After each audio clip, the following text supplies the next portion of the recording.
चलिए, हमने 6 चैप्टर की जितनी भी डेफिनेशंस थी वो सब हमने फर्स्ट जो हमारा वीडियो था उसमें हमने पढ़ा। लाइंस क्या हैं, एंगल्स क्या हैं, टाइप ऑफ एंगल्स क्या हैं, टाइप ऑफ लाइंस क्या हैं, ठीक है। ये सारी चीज़ें हमने पढ़ी थी जो हमारे 6 चैप्टर का एक बेस था। अब हम उससे आगे लेते हैं।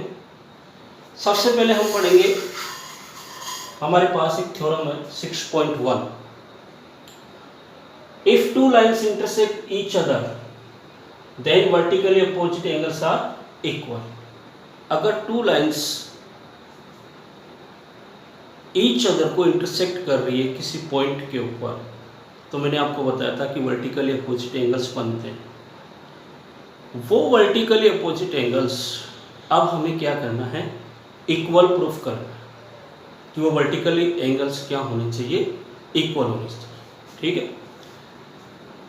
थ्योरम के लिए मैंने आपको पहले ही बताया था जब अपन थ्योरेटिकली पढ़ रहे थे इसको बेसिक, कि थ्योरम का मतलब है दिए हुए स्टेटमेंट को प्रूफ करना। अब स्टेटमेंट जो हमें गिवन है उसी स्टेटमेंट से हमें सारा सब कुछ उसमें करना है, और उस स्टेटमेंट से हमें जो जो चीज़ें फाइंड करनी है। देखो, अगर किसी थ्योरम का आपको प्रूफ करना है तो हमारे पास उसमें 5 चीज़ें हम यूज में लेते हैं। पहला कि हमें गिवन क्या है, दूसरा उस गिवन से हमारा फिगर क्या बन रहा है, तीसरा वो जो गिवन है उस गिवन में हमें प्रूफ क्या करना है, चौथा प्रूफ करने के लिए हमने कोई उसमें चेंजेस किया है जिसे हम कंस्ट्रक्शन कहते हैं, और पांचवा मेन पॉइंट जो होता है वो होता है प्रूफ करना कि हम उसको कैसे प्रूफ कर रहे हैं। ये 5 चीज़ें हर थ्योरम में होती है, जिसमें 4 कंपलसरी होती है।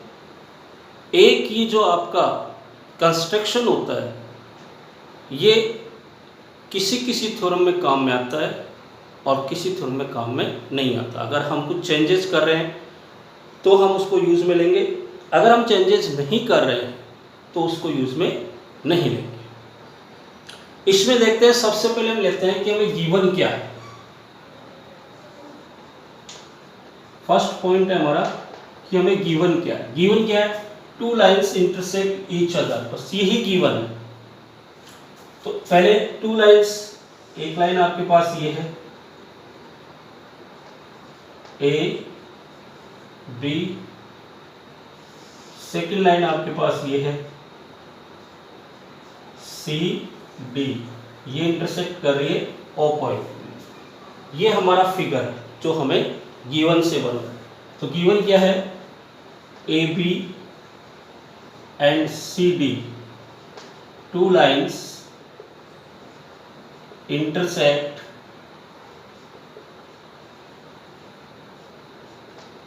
each other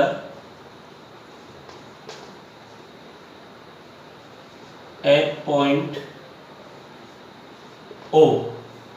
ये हमें गिवन है। 2 चीज हो गई हमारी, गिवन आ गया जो इसमें यहां से यहां तक गिवन था, उसके बाद उस गिवन के बेस पर ये हमारा क्या हो गया, फिगर हो गया। अब थर्ड पॉइंट जो हमें लेना है वो है टू प्रूव, कि हमें प्रूफ क्या करना है। प्रूफ में वो क्या कह रहा है, vertically opposite angles are equal. Vertically का मतलब ये एंगल इस एंगल के इक्वल होना चाहिए, दूसरा ये एंगल इस एंगल के इक्वल होना चाहिए। तो टू प्रूव, फर्स्ट क्या है हमारे पास, एंगल ए ओ डी ये इक्वल होना चाहिए किसके, बी ओ सी के। सेकंड क्या है, angle A O C equal होना चाहिए एंगल BOD के। ये दो चीजें हमें क्या करनी है, प्रूफ करनी। अब अगर हम इनमें से कोई एक पॉइंट प्रूफ कर देते हैं तो सेकंड प्रूफ अपने आप हो जाता है। अब इसके लिए हमें इसमें कंस्ट्रक्शन की कोई जरूरत नहीं है, इसलिए हम कंस्ट्रक्शन यूज में नहीं लेंगे। तो हम डायरेक्ट फिर फोर्थ पॉइंट पे आ जाते हैं, किस पे, प्रूफ पे। अब हमें प्रूफ करना है। अब प्रूफ करने के लिए हमने जो डेफिनेशंस फर्स्ट वीडियो में पढ़ी हुई, उसमें हमने पढ़ा था कि ये लाइन है और ये रे है, ठीक है, कॉमन रे। तो एक स्ट्रेट लाइन पे अगर एक कॉमन रे एंगल बनाती है तो वो लीनियर पेयर बनते हैं, ठीक है। और लीनियर पेयर बनते हैं तो उनका सम क्या होता है, 180 डिग्री होता है। तो इसका मतलब AOB is a line and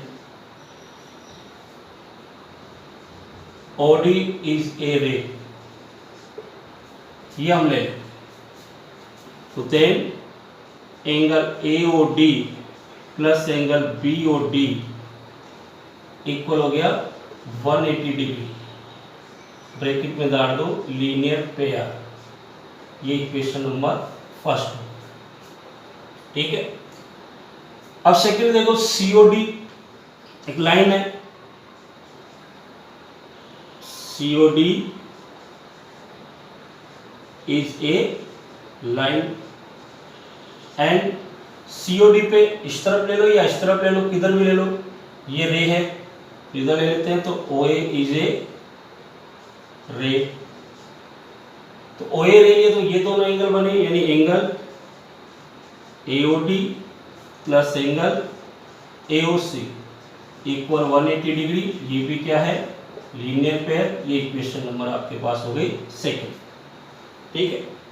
अब देखो, इन टू एंगल्स का सम 180 के इक्वल है और इन टू एंगल्स का सम भी 180 के इक्वल है। Both things are equal to same thing then equal to one another, क्योंकि दोनों की वैल्यू सेम आ रही है तो वो एक दूसरे के क्या हो गई, इक्वल हो गई, ठीक है।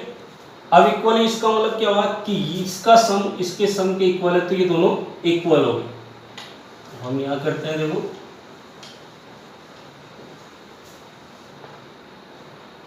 तो from equation first and second, ये angle AOD plus angle AOC is equal to angle AOD plus angle BOD, ठीक है। अब सेम थिंग कैंसिल हो जाएगी, ये एंगल इस एंगल से कैंसिल हो गया, तो आपके पास क्या रह गया, angle AOC equal angle BOD। ये आपने प्रूफ कर दिया, ठीक है। ये प्रूफ हो गया। तो सिमिलरली एंगल AOD किसके इक्वल होगा, एंगल BOD के। ये आपका प्रूफ हो गया,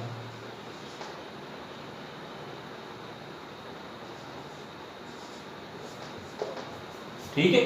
इस तरह से हम किसी भी थ्योरम को क्या कर सकते हैं, प्रूफ कर सकते हैं। फिर समझ लीजिए, प्रूफ करने के लिए मैंने आपको बताया 5 पॉइंट लेने हैं, लेकिन एक पॉइंट जो कंस्ट्रक्शन मैंने आपको बताया है वो पॉइंट कहीं कहीं लेना पड़ेगा, नहीं तो कोई लेने की ज़रूरत नहीं, ठीक है। स्टेटमेंट में जो हमें थ्योरम का स्टेटमेंट गिवन है, उस स्टेटमेंट में हर चीज़ गिवन होती है कि क्या गिवन है, कैसे फिगर बनेगा और क्या टू प्रूव करना है, ठीक है। केवल कंस्ट्रक्शन और प्रूफ, ये दो चीज़ जो है वो हमें गिवन के आधार पे क्या करना है, प्रूफ करना है, ठीक है। हमें गिवन था 2 लाइन्स इंटरसेक्ट ईच अदर, हमने 2 लाइन को इंटरसेक्ट करवाया, एक AB को और एक CD को पॉइंट O पे। फिर हम, तो ये हमारा गिवन हो गया, तो हमने गिवन लिख दिया AB and CD 2 lines intersect each other at a point O। फिर उसने कहा then the vertically opposite angles are equal, तो ये वर्टिकली एंगल हो गया, इसका ये हो गया, इसका ये हो गया, ये दोनों इक्वल, तो ये टू प्रूव आ गया हमारे पास। ये एंगल इस एंगल के इक्वल हो गया, ये एंगल इस एंगल के इक्वल हो गया। कंस्ट्रक्शन की हमें जरूरत नहीं थी, तो हमने प्रूफ लिया। प्रूफ वो जो हमने डेफिनेशंस पढ़ी थी उसके आधार पे इनको प्रूफ करना सीखो। ठीक है, हमने पढ़ा था कि स्ट्रेट लाइन पे अगर कोई रे आती है तो वो लीनियर पेयर बनाते हैं, और लीनियर पेयर का सम 180 डिग्री होता है। तो हमने AOP लाइन ली और उस पर OD रे ले ली, कोई सी भी रे ले सकते हो आप, OC भी ले सकते हो। OD रे ली तो OD ये दो एंगल बना रही है, तो AOD और एक BOD, और इन दोनों का सम 180 हो गया। लीनियर पेयर है, ये हमारे पास फर्स्ट इक्वेशन है। उसके बाद दूसरी लाइन कौन सी, सेकेंड लाइन COD। हमने COD लाइन ली, इसमें भी टू रेज बन रही है, एक AO एक OB, दोनों में से हम कोई सी भी ले सकते हैं। हमने OA रे ली, OA रे AOD और AOC टू एंगल्स बना रही है, दोनों का सम हो गया 180 डिग्री। अगर two things are equal to same thing then equal to one another. ठीक है, अगर दो थिंग्स आपके पास है वो सेम थिंग्स के इक्वल है तो ईच अदर के भी वो क्या होगी, इक्वल होगी। किसका मतलब इन दोनों का सम इन दोनों के सम के इक्वल हो गया। कॉमन पॉइंट हमारा कैंसिल हो गया, तो हमारे पास ये बचा कि एंगल AOC इक्वल हो गया एंगल BOD, यानी ये हमने प्रूफ कर दिया। तो सेकंड को हम केवल ये लिख सकते हैं, सिमिलरली ये भी इक्वल होगा, ये हमारा क्या हो गया, प्रूव्ड हो गया। तो ये हमारी होगी थ्योरम। अब इस थ्योरम के बेस पर ही और उन डेफिनेशन के बेस पर हम क्या करेंगे, एक्सरसाइज 6.1 सॉल्व करेंगे। हम एक्सरसाइज 6.1 का फर्स्ट क्वेश्चन लेते हैं, देखते हैं फर्स्ट क्वेश्चन क्या है, और उसको थ्योरम के बेस पे प्लस जो मैंने आपको डेफिनेशंस बताई थी जिनको आपको लर्न करना था, राइट करना था, जो आपने किया होगा, ठीक है, उन्हीं के बेस पर ये सारी चीजें। फर्स्ट क्वेश्चन है, इन द गिवन फिगर दे रखा है, देखो एक्सरसाइज 6.1 इसका फर्स्ट क्वेश्चन है, फिगर गिवन है। फिगर आपके पास ये है, ये फिगर गिवन है।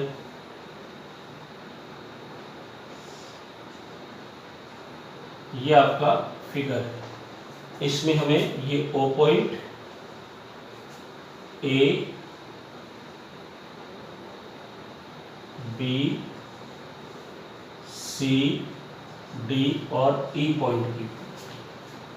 अब क्वेश्चन में क्या कहा गया, ये देखिए, in given figure AB and CD intersect at O। AB and CD intersect at O। इसका मतलब AB and CD two lines हो गई, एक लाइन ये है और एक लाइन ये है, तो ये एंगल इस एंगल के इक्वल हो गया। क्यों, वर्टिकली अपोजिट एंगल। ये फर्स्ट जो गिवन है इससे हमारे पास ये आ गया कि angle AOC is equal angle BOD, bracket में डालो, vertically opposite angle VOA। P का मतलब वर्टिकली, O का मतलब अपोजिट और A का मतलब एंगल। फिर नेक्स्ट का, if AOC plus DOE BDE equal 70 degree. Next हमें गिवन है कि angle AOC plus angle BOE equal हमें गिवन है 70 डिग्री, यानी ये एंगल और इस एंगल का सम करते हैं तो हमारे पास कितना आता है, 70 डिग्री आता है। चलिए, ये हमारे पास फर्स्ट गिवन है। सेकेंड हमें गिवन है, and angle BOD equal 40 degree, ये हमें गिवन है। तो then find the angle BOE, हमें फाइंड करना है, ये एंगल फाइंड करना है, ठीक है, एंगल BOE। चलिए देखो, हमें BOD गिवन है 40 डिग्री, और BOD को हमने किसके इक्वल किया, AOC के, vertically opposite angle equal. Then angle AOC equal भी कितना हो गया, 40 डिग्री हो। क्यों, क्योंकि वर्टिकली अपोजिट एंगल है। अगर ये आपके पास 40 डिग्री है तो ये भी कितना होगा, 40 डिग्री।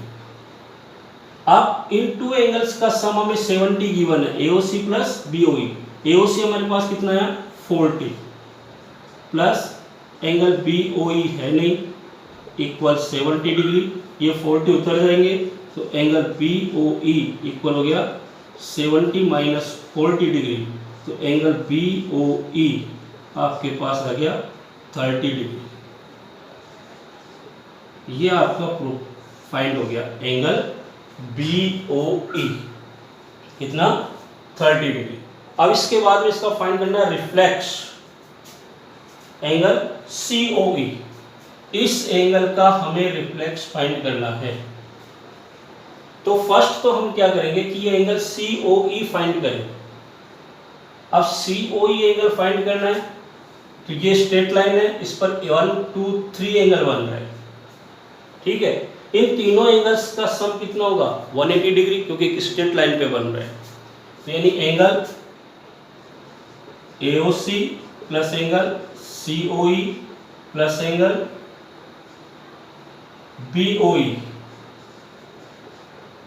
इक्वल हमारे पास क्या है 180 डिग्री है, क्योंकि तीनों एंगल का सम 180 डिग्री होगा, क्योंकि एक स्ट्रेट लाइन पे बन रहे हैं। स्ट्रेट लाइन पे बनने वाले एंगल्स का सम एवरी टाइम कितने भी एंगल बनो उनका सम क्या होगा हमेशा 180 डिग्री हो, ठीक है। अब एओसी हमारे पास कितना आया था 40 डिग्री, एंगल सीओई है नहीं, बीओई हमारे पास कितना आया 30 डिग्री इजिकल टू 180।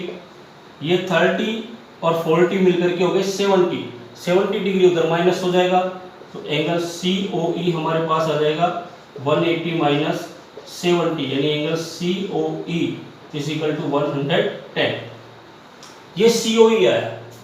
अब सीओई का हमें क्या फाइंड करना है रिफ्लेक्स। मैंने आपको बताया था अगर किसी भी एंगल का रिफ्लेक्स एंगल फाइंड करना हो तो उस एंगल को 360 में से क्या कर दो माइनस कर दो। तो हमें फाइंड करना है reflex angle COE, angle COE equal 360 minus COE कितना आया 110, यानी ये कितना आ गया 250। रिफ्लेक्स एंगल सीओई आपके पास कितना है 250 है, ठीक है। तो ये आपके पास हो गया रिफ्लेक्स एंगल, ठीक है। ये आपके पास आ गया बीओई एंगल। इसने क्या क्या पूछा था, दो ही एंगल पूछे थे हमारे पास, एक एंगल बीओई और एक रिफ्लेक्स एंगल सीओई। जो रिफ्लेक्स एंगल सीओई आपके पास ये आ गया, ठीक है। तो वही थ्योरम हमने यूज में ली, पहले थ्योरम यूज में आ गया कि वर्टिकल अपोजिट एंगल इक्वल है, तो ये 40 तो ये 40 हो गया। फिर टू एंगल्स का सम दे रखा है, ठीक है, जो एडजस्टेंट एंगल हो गए। मैंने आपको बताया था कि अगर दो एंगल है और उनमें कॉमन रे है तो वो एडजस्टेंट एंगल है, और एडजस्टेंट एंगल में 2 3 4 5 कितने भी एंगल्स का क्या हो सकता है सम हो सकता है, और वो सम कितना भी हो सकता है। तो ये दोनों का एंगल 70 डिग्री दे रखा था, एओसी 40 आ गया, 40 माइनस किया तो बीओई 30 आ गया। हमसे पूछा गया था रिफ्लेक्स एंगल सीओई, तो किसी जिस एंगल का हमें रिफ्लेक्स एंगल निकालना है वो एंगल होना ज़रूरी है। तो फर्स्ट हमने फाइंड किया एंगल सीओई। ये स्ट्रेट लाइन पे 3 एंगल्स बन रहे थे, तीनों का एंगल सम हो गया 180। ये दो एंगल्स हमें गिवन है, पुट किया, सीओई का अपने पास वैल्यू आ गई। और रिफ्लेक्स निकालना है तो जिस एंगल का आप रिफ्लेक्स निकाल रहे हो उसी एंगल को आपको क्या करना है 360 में से माइनस करना है। तो हमने 110 को 360 में से माइनस कर दिया तो हमारे पास रिफ्लेक्स एंगल आ गया 250, ठीक है। ये आपका क्वेश्चन नंबर फर्स्ट हो गया। एक क्वेश्चन और लेते हैं हम, क्वेश्चन नंबर सेकंड लेते हैं। इसमें भी हमें फिगर गिवन है और हमसे क्या पूछा गया देखते हैं। देखिए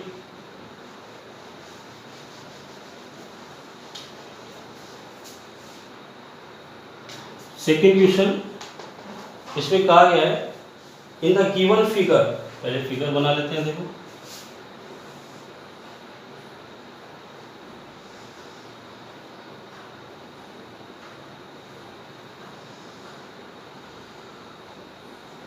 ये हमारे पास गिवन फिगर है, इसमें नंबरिंग दी हुई है ये एक्स ओ वाई, ये है पी, ये एम और ये एन, और इनको नेम्स दे रखे एंगल्स को। ये आपको गिवन है 90 डिग्री साइन दे रखा है, और ये है एंगल ए, ये है एंगल बी और ये है एंगल सी। हमें इसमें गिवन है in the given figure X Y and M M intersect at O. ये टू लाइंस ओ पर इंटरसेक्ट कर रही है, ये हमें गिवन है। X Y and M N intersect at O. फिर सेकंड हमें गिवन है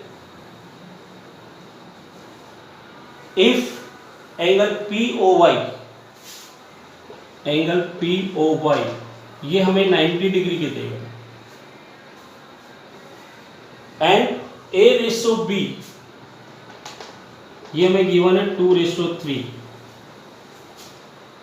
तो हमें फाइंड करना है सी एंगल, ये सी एंगल हमें फाइंड करना है।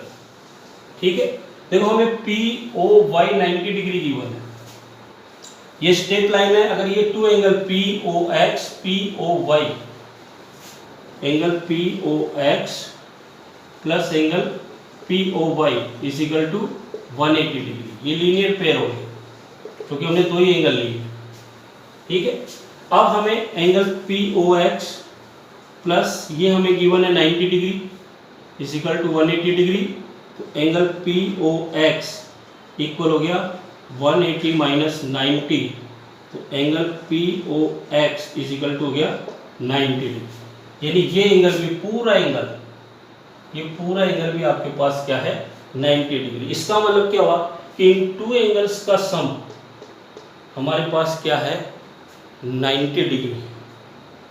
ठीक है, यानी हमें गिवन है angle P O M plus angle X O M is equal to 90 degree. ठीक है, अब पी ओ एम को हम लिखेंगे ए, एक्स ओ एम को हम लिखेंगे B is equal to 90 degree.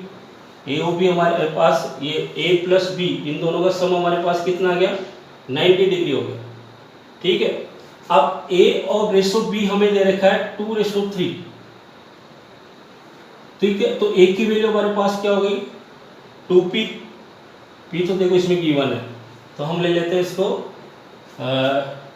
कुछ भी ले लेते हैं, d ले लेते हैं। ए की वैल्यू होगी 2d रेशो उठाने के लिए, b की वैल्यू होगी 3d इज इक्वल टू 90। ठीक है, इसको हमने चेंज कर लिया, a इज इक्वल टू हो गया 2d, b is equal to हो गया 3d, ये हमने रेशो उठा दी। अब ये हो गया 5d इज इक्वल टू 90, और d इज इक्वल टू हमारे पास आ गया 90/5, यानी d की वैल्यू आ गई 18d। अब d की वैल्यू अपने पास आ गई 18, तो हम a और b निकाल सकते हैं। a हमारे पास क्या आएगा 2d, यानी 2 × 18 यानी 36 डिग्री। b हमारे पास क्या आएगा 3d, यानी 3 × 18 54 डिग्री। ठीक है, ये आपके पास 36 डिग्री आ गया, ये आपके पास 54 डिग्री। अब हमें निकालना है c, तो c निकालने की दो मेथड है। एक तो b प्लस c, दोनों लीनियर पेयर बन रहे हैं, 180 डिग्री होगी। ठीक है, तो हम इसी से ले लेते हैं, c निकालना है तो कि angle b plus angle c is equal to 180 degree, ये लीनियर पेयर है क्योंकि दो लाइन एंगल बन रहे हैं स्ट्रेट लाइन पे। अब b हमारे पास आया 54 plus c is equal to 180 degree, और c इज इक्वल टू हो गया 180 डिग्री माइनस 54। ठीक है, तो c की वैल्यू आ गई 126 डिग्री, ये हमारे पास c की वैल्यू है। ठीक है, ये हमने c फाइंड कर लिया, c is equal to 126 degree. इस तरह से हमें इन क्वेश्चंस को सोल्व करना है। ठीक है, बाकी 4 क्वेश्चन और बचे हुए हैं, आप सोल्व करना। नहीं तो मैं आपको नेक्स्ट वीडियो में या लाइव स्ट्रीम में इन क्वेश्चंस को समझाऊँ। Thank you.